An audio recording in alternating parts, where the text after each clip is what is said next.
Hello everyone, welcome back my YouTube channel. अगर आप मेरे चैनल पर नए हैं तो प्लीज़ मेरे चैनल को लाइक और सब्सक्राइब जरूर कर दीजिएगा ताकि मेरा नोटिफिकेशन सबसे पहले आप तक पहुंच सके। तो चलिए ज़्यादा देर बात नहीं करेंगे, हम सेशन को आगे बढ़ाते हैं। आज का क्वेश्चन है हमारा 26। Commonest side effect of BCG at the साइटिस। क्या है? Commonest side effect of BCG at the साइटिस मतलब बीसीजी इंजेक्शन स्थल पर सबसे अधिक सामान्य दुष्प्रभाव क्या है? बताइए। जब आप बीसीजी टीका लगाते हैं तो उस स्थान पर, यहाँ पर आप इंजेक्शन लगाते हैं, उस स्थान पर सबसे अधिक सामान्य दुष्प्रभाव क्या है? बताइए क्या दुष्प्रभाव होगा सामान्य? बताइए जिस स्थान पर आप बीसीजी का टीका लगाते हैं उस जगह पर सामान्य दुष्प्रभाव क्या होगा? क्या होगा? ऑप्शन ए है हमारा अल्सर मतलब घाव, ऑप्शन बी है स्वेलिंग मतलब सूजन, ऑप्शन सी है स्कार इन्फॉर्मेशन मतलब निशान बनाना मतलब निशान बनना, ऑप्शन डी है रेडनेस। तो बताइए क्या होता है जब बीसीजी का टीका लगाते हैं तो इनमें से क्या होगा? बताइए इंजेक्शन वाले स्थान पर इनमें से क्या होगा? राइट आंसर क्या हो जाएगा इसका? क्वेश्चन नंबर 26 का राइट आंसर बताइए। तो राइट आंसर हो जाएगा इसका ऑप्शन नंबर सी। क्या हो जाएगा? ऑप्शन नंबर सी हो जाएगा इसका right answer. Scar information, scar formation क्या होगा? स्कार फॉर्मेशन इसका राइट आंसर हो जाएगा। ठीक है, स्कार फॉर्मेशन मतलब निशान बनना, निशान बन जाएगा। जब आप बीसीजी का टीका देते हैं तो उस स्थान पर निशान बन जाते हैं। क्या होते हैं? निशान बन जाता है। ठीक है, बीसीजी के इंजेक्शन के बाद उस स्थान पर निशान बन जाता है, सामान्य है वो। ठीक है, निशान बनना एक सामान्य है, कोई कॉम्प्लिकेशन नहीं है, उससे कोई दिक्कत नहीं होगी, निशान बनना सामान्य है।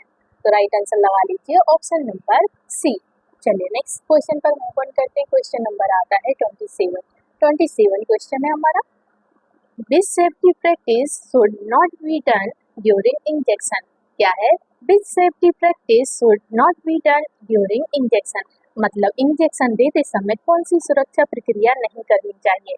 बताइए इंजेक्शन देते समय कौन सी सुरक्षा प्रक्रिया नहीं करनी चाहिए? क्या नहीं करना चाहिए इनमें से बताइए। तो ऑप्शन ए है सिंगल यूज नीडल मतलब एकल उपयोग सुई, ऑप्शन बी है नीडल रिकैपिंग मतलब सुई को वापस ढकना, ऑप्शन नंबर सी है हमारा यूजिंग ग्लव्स मतलब दस्ताने पहनना, ऑप्शन डी है चेकिंग एक्सपायरी मतलब समाप्ति जांचना। तो बताइए राइट आंसर क्या हुआ? इंजेक्शन देते समय कौन सी सुरक्षा प्रक्रिया नहीं करनी चाहिए? नहीं करनी चाहिए पूछा है, तो बताइए इनमें से क्या नहीं करना चाहिए इंजेक्शन देते समय? राइट आंसर क्या हो जाएगा इसका? तो राइट आंसर हो जाएगा इसका ऑप्शन नंबर बी। क्या हो जाएगा? ऑप्शन नंबर बी हो जाएगा इसका राइट आंसर। निडल रिकैपिंग क्या होगा? निडल रिकैपिंग इसका राइट आंसर हो जाएगा। इंजेक्शन देंगे आप तो सुई को वापस से क्यों ढकेंगे? बताइए, सुई को वापस से नहीं ढकना है। ठीक है, right answer option number B हो जाएगा। सुई को दोबारा ढकना नहीं चाहिए, यह चोट का खतरा बढ़ाता है। क्या करता है? यह चोट का खतरा बढ़ाता है सुई को दोबारा ढकना। ठीक है, इंजेक्शन देते समय आपको सुरक्षा प्रक्रिया सुई को ढकना अपनानी चाहिए। ठीक है, right answer option number B हो जाएगा। चलिए नेक्स्ट क्वेश्चन पर आते हैं। क्वेश्चन नंबर आता है 28 क्वेश्चन है हमारा। Most effective way to prevent cross infection by syringes. क्या है? Most effective way to prevent cross infection by syringes मतलब सिरिंज द्वारा फैलने वाले संक्रमण को रोकने का सर्वोत्तम उपाय क्या है? बताइए सिरिंज द्वारा फैलने वाले संक्रमण को रोकने का सर्वोत्तम उपाय क्या होगा इनमें से? राइट आंसर बताइए। तो ऑप्शन ए है रीयूज सिरिंजेस मतलब सिरिंज पुनः प्रयोग, ऑप्शन नंबर बी है हमारा स्टेरिलाइज आफ्टर ईच यूज मतलब प्रत्येक उपयोग के बाद नसबंदी, ऑप्शन नंबर सी है क्लीन विथ क्लॉथ मतलब कपड़े से साफ, ऑप्शन डी है शेयर अमॉन्ग सिबलिंग्स मतलब भाइयों में साझा करें। तो बताइए सिरिंज द्वारा फैलने वाले संक्रमण को रोकने का सर्वोत्तम उपाय इनमें से क्या होगा? क्या उपाय है बताइए? कैसे संक्रमण रोकेंगे सिरिंज का? बताइए राइट आंसर क्या होगा इसका? राइट आंसर हो जाएगा इसका ऑप्शन नंबर बी। क्या हो जाएगा? ऑप्शन नंबर बी हो जाएगा स्टेरिलाइज आफ्टर ईच यूज। क्या होगा? स्टेरिलाइज आफ्टर ईच यूज मतलब प्रत्येक उपयोग के बाद नसबंदी। क्या होगा? प्रत्येक उपयोग के बाद नसबंदी करना मतलब कि स्टेरिलाइज करना है उसको। ठीक है, अगर एक बार आपने वो सिरिंज यूज की है, 10 ml की सिरिंज की बात कर रहे हो, ठीक है, अगर अगर एक बार आपने उस सिरिंज को यूज कर ली है तो उसको दोबारा से स्टेरिलाइज करना है, ठीक है। अगर दूसरी बार आपको वो सिरिंज यूज करनी है तो आपको स्टेरिलाइज करनी है, ठीक है। Sterilise after use, sterilise after each use मतलब प्रत्येक उपयोग के बाद आपको नसबंदी करनी है, मतलब कि स्टेरिलाइज करनी है उस सिरिंज को, ठीक है। हर उपयोग के बाद सिरिंज की नसबंदी करनी है, संक्रमण फैलने से रोकती है। ये क्या करती है, संक्रमण फैलने से रोकती है, ठीक है। चलिए नेक्स्ट क्वेश्चन पर आते हैं। क्वेश्चन नंबर आता है 29 क्वेश्चन है हमारा, what is not required in immunisation reporting, मतलब टीकाकरण रिपोर्टिंग में किसकी आवश्यकता नहीं है। बताइए टीकाकरण रिपोर्टिंग में इनमें से किसकी आवश्यकता नहीं होती है, किसकी आवश्यकता नहीं होती बताइए। तो राइट आंसर क्या हो जाएगा, चलिए पहले ऑप्शन देख लेते हैं। ऑप्शन ए है नंबर इम्यूनाइज्ड, मतलब टीकाकरण की संख्या, मतलब टीकाकरण की संख्या। ऑप्शन बी है हमारा मदर्स एज, मतलब माता की आयु। ऑप्शन सी है नेम ऑफ वैक्सीन, मतलब टीके का नाम। ऑप्शन डी है डेट ऑफ एडमिनिस्ट्रेशन, मतलब प्रशासन तिथि। तो क्वेश्चन में क्या पूछा है, क्वेश्चन में पूछा है टीकाकरण रिपोर्टिंग में किसकी आवश्यकता नहीं है, नहीं है पूछा है। तो बताइए इनमें से किसकी आवश्यकता नहीं होगी टीकाकरण में। राइट आंसर क्या होगा इसका, तो राइट आंसर हो जाएगा इसका माता की आयु। माता की आयु क्या है, वो टीकाकरण रिपोर्टिंग में आवश्यकता नहीं होती है माता की आयु। मदर्स एज कहाँ से आ जाएगी टीकाकरण की, मदर्स एज कहाँ से आ जाएगी टीकाकरण रिपोर्ट में बताइए। तो राइट आंसर हो जाएगा इसका ऑप्शन नंबर बी, नहीं है पूछा था, ठीक है। तो माता की आयु नहीं है, टीकाकृत की संख्या है, टीके का नाम भी है और प्रशासन तिथि भी होगी, पर माता की आयु नहीं होती। तो राइट आंसर हो जाएगा इसका ऑप्शन नंबर बी। चलिए नेक्स्ट क्वेश्चन पर आते हैं। क्वेश्चन नंबर आता है हमारा 30 क्वेश्चन है हमारा, special polio drive is called, मतलब विशेष पोलियो अभियान को क्या कहते हैं। बताइए विशेष पोलियो अभियान को क्या कहते हैं। तो ऑप्शन ए है पल्स पोलियो, ऑप्शन बी है मिशन क्लीन, मतलब स्वच्छ मिशन। ऑप्शन सी है हेल्थ मेला। ऑप्शन डी है सेफ चाइल्ड वीक, मतलब सुरक्षित बच्चा सप्ताह है। तो बताइए राइट आंसर क्या होगा, विशेष पोलियो अभियान को क्या कहते हैं, क्या कहते हैं, ये तो पता ही होगा इसका राइट आंसर। बताइए क्या कहते हैं, विशेष पोलियो अभियान को क्या कहते हैं हम, बताइए कमेंट बॉक्स में कमेंट करके बताइए इसका राइट आंसर क्या हुआ, पोलियो अभियान क्या कहते हैं हम, जल्दी बताइए। तो राइट आंसर हो जाएगा इसका option number A pulse polio.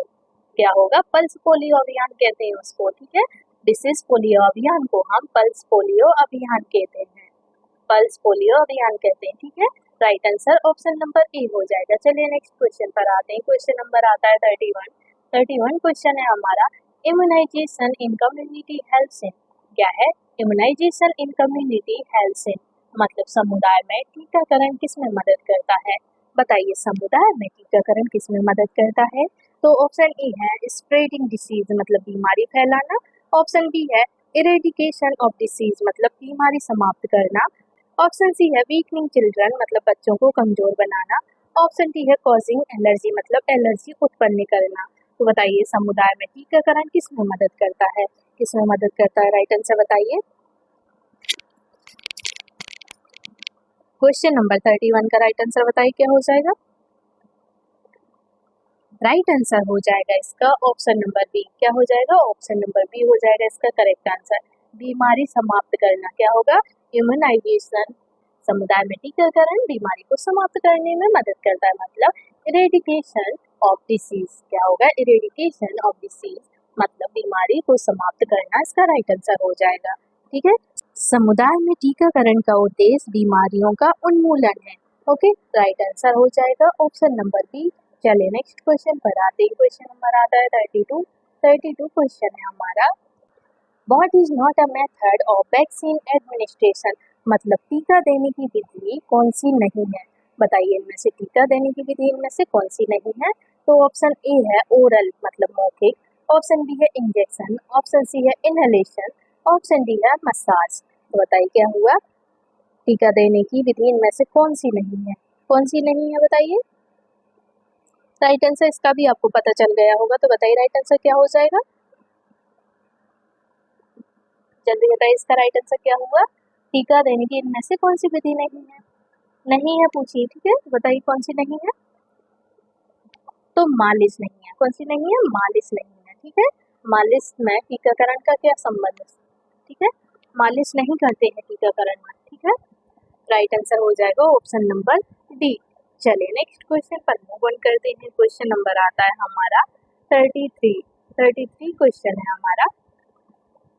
Which vaccine should never be frozen? क्या है? Which vaccine should never be frozen मतलब कौन सा टीका कभी फ्रिज में नहीं रखना चाहिए? बताइए कौन सा टीका कभी फ्रीज नहीं करना चाहिए? कौन सा टीका फ्रीज नहीं करना चाहिए? तो ऑप्शन ए है ओपीवी, ऑप्शन बी है मीजल्स, ऑप्शन सी है डीपीटी, ऑप्शन डी है बीसीजी। तो बताइए इनमें से कौन सा हुआ राइट आंसर? कौन सा टीका है जिससे हम फ्रीज नहीं करते हैं कभी? बताइए कौन सा टीका है? डीपीटी। क्या है? तो राइट आंसर हो जाएगा इसका ऑप्शन नंबर सी। क्या हो जाएगा? ऑप्शन नंबर सी हो जाएगा इसका राइट आंसर, डीपीटी टीका। डीपीटी टीका जो है उसे हम फ्रीज नहीं करते हैं। ठीक है, डीपीटी टीके को हम फ्रीज नहीं करते हैं। ठीक है, डीपीटी टीका फ्रीज करने से खराब हो जाता है। क्या होता है? डीपीटी जो टीका होता है वो फ्रीज करने से खराब हो जाता है, इसलिए उसे कभी फ्रीज नहीं करना चाहिए डीपीटी टीके को। ओके, चलिए नेक्स्ट क्वेश्चन पर आते हैं। क्वेश्चन नंबर आता है 34 क्वेश्चन है हमारा। What is the recommended site for BCG in infants? क्या है? What is the recommended site for BCG in infants मतलब शिशुओं में बीसीजी लगाने का अनुशंसित स्थान क्या है? बताइए बीसीजी का टीका जब लगाते हैं शिशुओं को तो उसका अनुशंसित स्थान कौन सा होगा? कहाँ लगाते हैं? बताइए राइट आंसर क्या हुआ? तो ऑप्शन ए है लेफ्ट अपर आर्म मतलब बायां ऊपरी हाथ, ऑप्शन नंबर बी है right thigh, option number B है राइट थाई मतलब दाएं जांघ, ऑप्शन नंबर सी है एब्डोमेन मतलब पेट, ऑप्शन डी है बटक मतलब नितंब। तो बताइए कौन सी जगह पर बीसीजी का टीका लगाया जाता है? शिशुओं में बीसीजी लगाने का अनुशंसित स्थान इनमें से कौन सा है? कौन सा है बताइए राइट आंसर क्या हो जाएगा? बीसीजी टीका कहाँ लगाते हैं? तो बीसीजी जो टीका होता है लेफ्ट अपर आर्म में लगाया जाता है। ठीक है, लेफ्ट अपर आर्म में मतलब बायां ऊपरी हाथ में लगाया जाता है, बाएं हाथ में ऊपरी तरफ लगाया जाता है। ठीक है, बीसीजी शिशु के बाएं ऊपरी हाथ में लगाया जाता है। ओके, राइट आंसर हो जाएगा इसका ऑप्शन नंबर ए। चलिए नेक्स्ट क्वेश्चन पर आते हैं। क्वेश्चन नंबर आता है हमारा 35 क्वेश्चन है हमारा। This is a live attenuated vaccine. क्या है? This is a live attenuated vaccine मतलब इनमें से कौन सा सजीव कमजोर टीका है? बताइए इनमें से कौन सा सजीव कमजोर टीका है? तो ऑप्शन ए है मीजल्स मतलब खसरा, ऑप्शन बी है टीटी, ऑप्शन सी है हेपेटाइटिस बी, ऑप्शन डी है डीपीटी। बताइए कौन सा है सजीव कमजोर टीका? इनमें से कौन सा है? बताइए कौन सा है? राइट आंसर क्या हो जाएगा इसका? तो राइट आंसर हो जाएगा इसका ऑप्शन नंबर ए। क्या हो जाएगा? मीजल्स। मीजल्स जो है वो सजीव कमजोर टीका है। ठीक है, जीवित टीका है। ठीक है, सजीव मतलब हुआ जीवित, सजीव कमजोर टीका है मीजल्स। ठीक है, मीजल्स सजीव कमजोर टीका है। खसरा, मीजल्स को हम बोलते हैं खसरा। खसरा टीका एक जीवित कमजोर टीका है। क्या है? खसरा टीका एक जीवित कमजोर टीका है। सजीव मतलब होता है जीवित। ठीक है, सजीव मीन्स होता है जीवित। राइट आंसर लगा लीजिए इसका ऑप्शन नंबर ए, खसरा इसका राइट आंसर हो जाएगा। चलिए नेक्स्ट क्वेश्चन पर आते हैं। क्वेश्चन नंबर आता है हमारा 36 क्वेश्चन है हमारा। Minimum interval between 2 dose of OPV. क्या है? Minimum interval between 2 doses of OPV मतलब ओपीवी की 2 खुराकों के बीच न्यूनतम अंतराल क्या है? बताइए जब आप ओपीवी की खुराक देते हैं तो उसके बाद दूसरी खुराक देने के बाद आपको कितना अंतराल रखना चाहिए? न्यूनतम मतलब कम से कम कितना अंतराल होना चाहिए दूसरी खुराक के लिए? एक खुराक के बाद दूसरी खुराक के लिए कितना न्यूनतम कितना अंतराल होना चाहिए? कितना होगा? 1 सप्ताह, 2 सप्ताह या 4 सप्ताह या 6 सप्ताह? कितने सप्ताह होगा? राइट आंसर क्या हो जाएगा इसका? राइट आंसर हो जाएगा इसका ऑप्शन नंबर सी। क्या हो जाएगा? ऑप्शन नंबर सी हो जाएगा। कितना? 4 सप्ताह का समय होना चाहिए। एक खुराक के बाद दूसरी खुराक के लिए कम से कम 4 सप्ताह का टाइम होना चाहिए। ठीक है, 4 सप्ताह का अंतराल होना चाहिए न्यूनतम। चलिए नेक्स्ट क्वेश्चन पर आते हैं। क्वेश्चन नंबर आता है 37 क्वेश्चन है हमारा। This condition can lead to vaccine failure. क्या है? This condition can lead to vaccine failure, मतलब किस परिस्थिति में टीका विफल हो सकता है। बताइए किस परिस्थिति में टीका विफल हो सकता है। तो ऑप्शन ए है हमारा एक्सपायर्ड वैक्सीन, मतलब समाप्ति तिथि। ऑप्शन बी है प्रॉपर डोज, मतलब सही मात्रा। ऑप्शन सी है कोल्ड स्टोरेज, मतलब ठंडा रखना। ऑप्शन डी है केयरफुल टेक्निक, मतलब सही तकनीक। तो बताइए राइट आंसर क्या हुआ? किस परिस्थिति में टीका विफल हो सकता है? किस परिस्थिति में होता है टीका विफल? इनमें से बताइए। तो राइट आंसर हो जाएगा इसका ऑप्शन नंबर ए। क्या हो जाएगा? Expired vaccine. एक्सपायर्ड वैक्सीन जो होती है, मतलब कि समाप्ति टीका जो होती है, वो विफल हो सकती है, वो टीका विफल हो सकता है। ठीक है, टीका विफल जब होता है जब एक्सपायर्ड वैक्सीन हो, मतलब कि समाप्ति टीका हो। एक्सपायर्ड टीका लगाएंगे तो वो विफल हो जाएगा। ठीक है, तो राइट आंसर क्या हो जाएगा इसका? राइट आंसर हो जाएगा ऑप्शन नंबर ए। समाप्ति तिथि टीका लगाने से फायदा नहीं होता है, टीका विफल हो जाता है। राइट आंसर इसका ऑप्शन नंबर ए हो जाएगा। चलिए नेक्स्ट क्वेश्चन पर मूव ऑन करते हैं। क्वेश्चन नंबर आता है 38 क्वेश्चन है हमारा। This is not use for sterilisation. क्या है? This is not use for sterilisation, मतलब नसबंदी के लिए इनमें से कौन प्रयोग नहीं होता। बताइए नसबंदी के लिए इनमें से कौन प्रयोग नहीं होता। तो ऑप्शन ए है बॉइलिंग, मतलब उबालना। ऑप्शन सी है सनलाइट, मतलब धूप। ऑप्शन डी है ऑटोक्लेव। ऑप्शन नंबर डी है हमारा केमिकल मेथड। तो बताइए नसबंदी के लिए इनमें से कौन सा प्रयोग नहीं होता? क्या प्रयोग नहीं करते हैं हम नसबंदी में? स्टेरिलाइजेशन जब आप करते हैं तो इनमें से क्या प्रयोग नहीं करेंगे स्टेरिलाइजेशन के लिए, और क्या करेंगे ये बताइए। राइट आंसर बताइए इसका क्वेश्चन नंबर 38 का।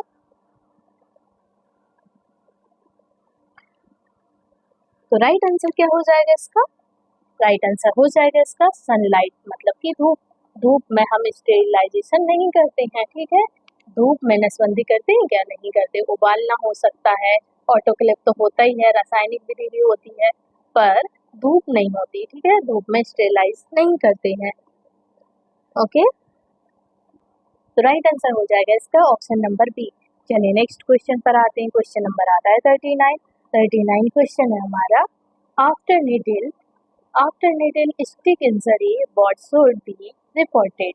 क्या है? After needle stick injury what should be report, मतलब सुई चुभने के बाद किससे सूचना दे। किससे सूचना देंगे आप सुई चुभ जाएगी तो? ऑप्शन ए है सुपरवाइजर, मतलब पर्यवेक्षक। ऑप्शन बी है फ्रेंड, मतलब मित्र। ऑप्शन सी है पेशेंट, मतलब रोगी। ऑप्शन डी है इग्नोर, मतलब नजरअंदाज करें। तो बताइए सुई चुभने के बाद आप किसे सूचना देंगे? इनमें से किसे सूचना देंगे? क्या करेंगे बताइए सुई चुभ जाएगी तो? राइट आंसर क्या हो जाएगा इसका? राइट आंसर हो जाएगा इसका ऑप्शन नंबर ए, पर्यवेक्षक को, मतलब कि सुपरवाइजर को हम सूचित करेंगे। ठीक है, किसको सूचित करेंगे? सुपरवाइजर को।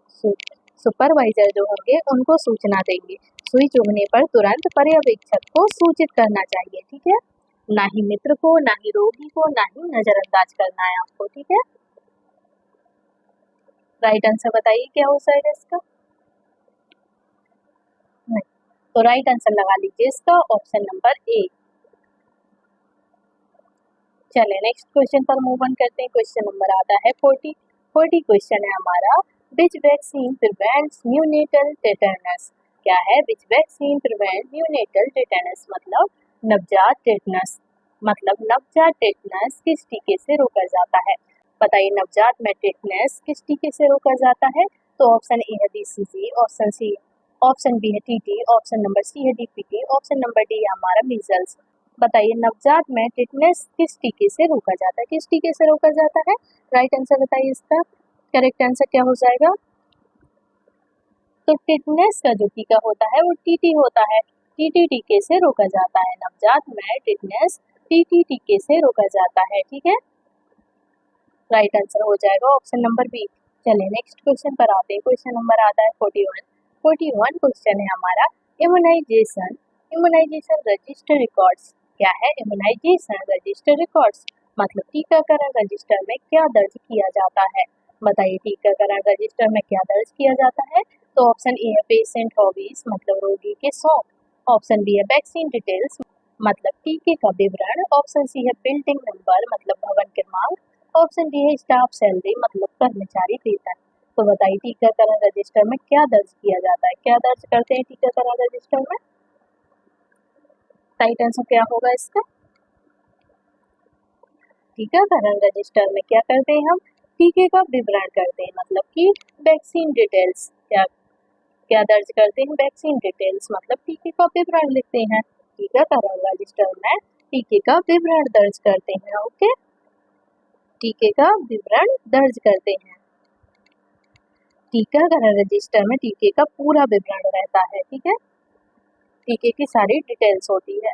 Right answer option number B हो जाएगा। चलिए नेक्स्ट क्वेश्चन पर आते हैं। क्वेश्चन नंबर आता है 42 क्वेश्चन है हमारा, which statement is false about immunization hazard? क्या है? Which statement is false about immunization hazards, मतलब टीकाकरण के खतरों के बारे में कौन सा कथन गलत है? बताइए इनमें से कौन सा कथन गलत है टीकाकरण के बारे में? टीकाकरण के खतरे के बारे में कौन सा कथन इनमें से गलत होगा बताइए? तो ऑप्शन ए है ऑल वैक्सीन आर 100% सेफ, मतलब सभी टीके 100% सुरक्षित। ऑप्शन बी है एनाफ्लेक्सिस में अकर, मतलब एनाफ्लेक्सिस हो सकता है। ऑप्शन सी है लोकल पेन में हैपन, मतलब स्थानीय दर्द हो सकता है। ऑप्शन डी है एलर्जिक रिएक्शन आर पॉसिबल, मतलब एलर्जी की संभावना है। तो बताइए कौन सा कथन इनमें से सत्य है टीकाकरण के खतरों के बारे में? बताइए राइट आंसर क्या होगा इसका?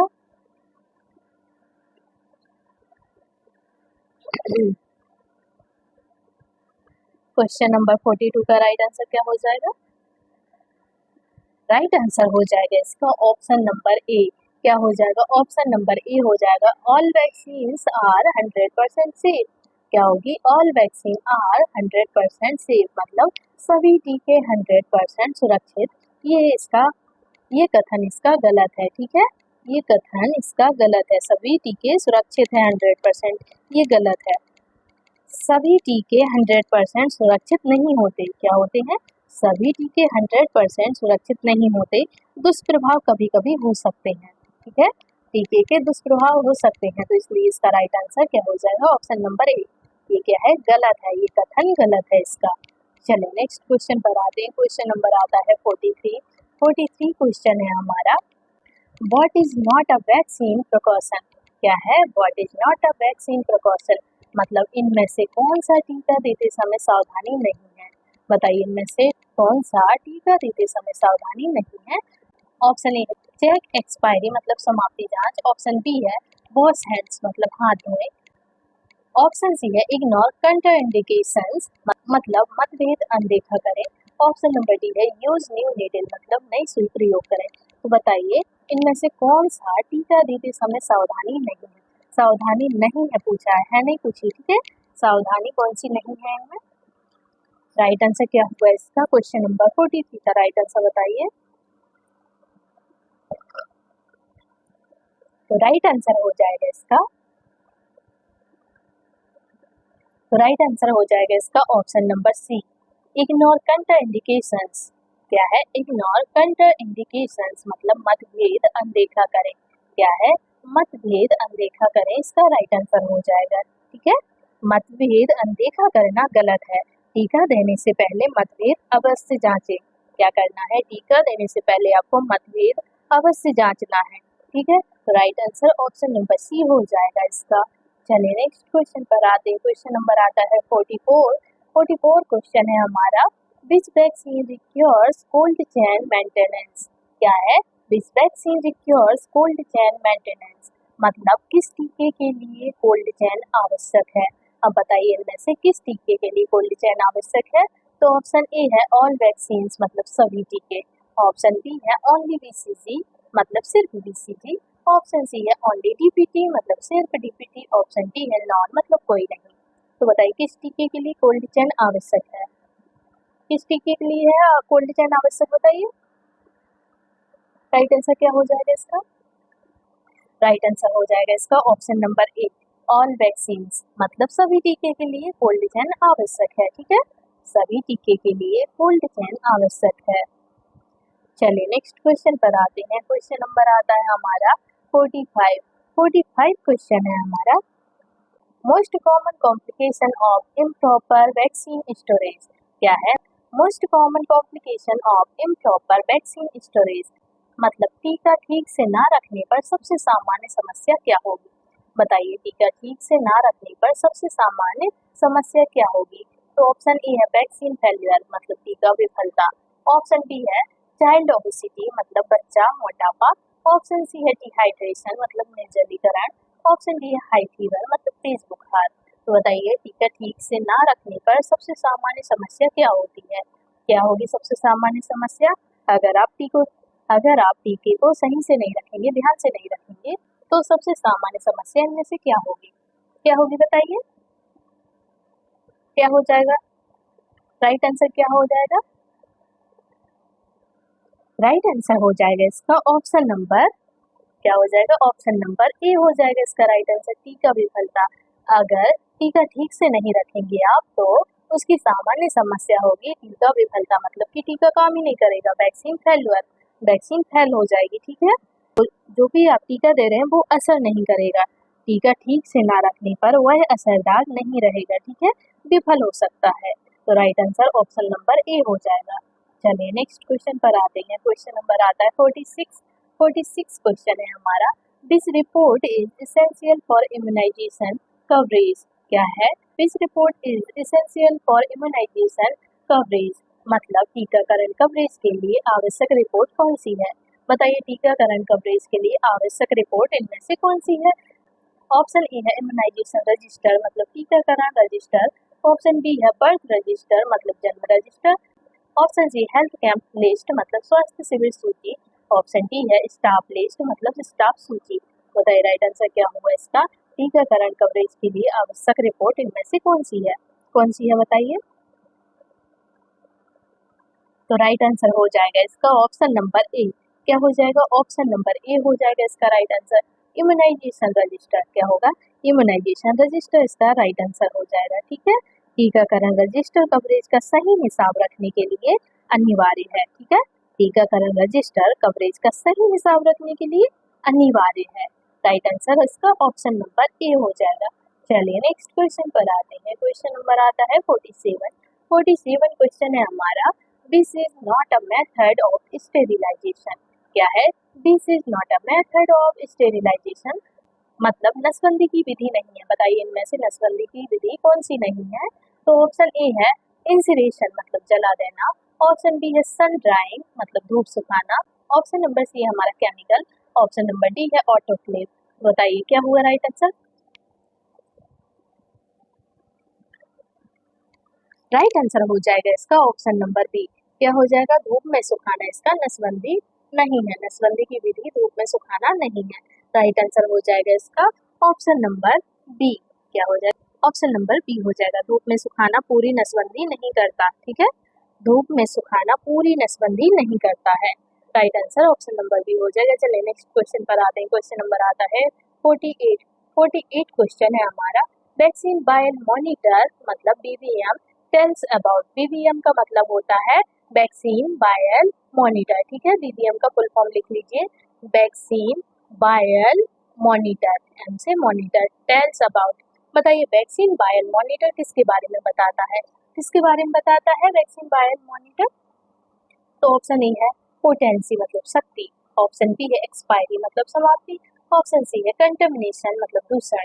ऑप्शन डी है मैन्युफैक्चरर मतलब निर्माता। तो बताइए किसके बारे में बताता है वैक्सीन बायल मॉनिटर? किसके बारे में बताता है बताइए? राइट आंसर क्या होगा इसका? तो राइट आंसर हो जाएगा इसका ऑप्शन नंबर ए, पोटेंसी मतलब शक्ति के बारे में बताता है। क्या? शक्ति के बारे में बताता है, पोटेंसी इसका राइट आंसर हो जाएगा।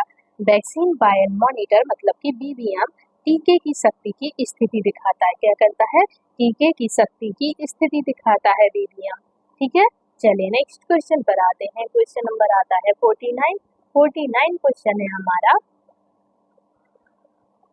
लाइव वैक्सीन्स मोस्टली कॉज क्या है? लाइव वैक्सीन्स मोस्टली कॉज मतलब लाइव टीके से सामान्यता क्या होता है? बताइए लाइव टीके से सामान्यता क्या होता है? तो ऑप्शन ए है माइल्ड फीवर मतलब हल्का बुखार होता है। ऑप्शन बी है पैरालाइसिस मतलब पैरालाइसिस होता है। ऑप्शन सी है हमारा ब्लाइंडनेस मतलब अंधापन होता है, या फिर कैंसर, क्या कैंसर होता है? बताइए लाइव टीके से क्या होता है? लाइव टीके से क्या होता है? तो राइट आंसर क्या हो जाएगा इसका? लाइव टीका मतलब कि जीवित टीका। बताइए, हल्का बुखार आता है, क्या होता है? हल्का बुखार आता है। लाइव टीके से सामान्यतः हल्का बुखार आता है, ठीक है, ज्यादा कॉम्प्लिकेशन नहीं होते, हल्का बुखार आता है। राइट आंसर लगा लीजिए इसका माइल्ड फीवर, क्या हो जाएगा? माइल्ड फीवर इसका राइट आंसर हो जाएगा। लाइव टीकों से हल्का बुखार सामान्य प्रतिक्रिया है। ओके, चलिए नेक्स्ट क्वेश्चन पर आते हैं। क्वेश्चन नंबर आता है 50, ये हमारा लास्ट क्वेश्चन है 50। इम्यूनाइजेशन इन कम्युनिटी रिड्यूसेस, क्या है?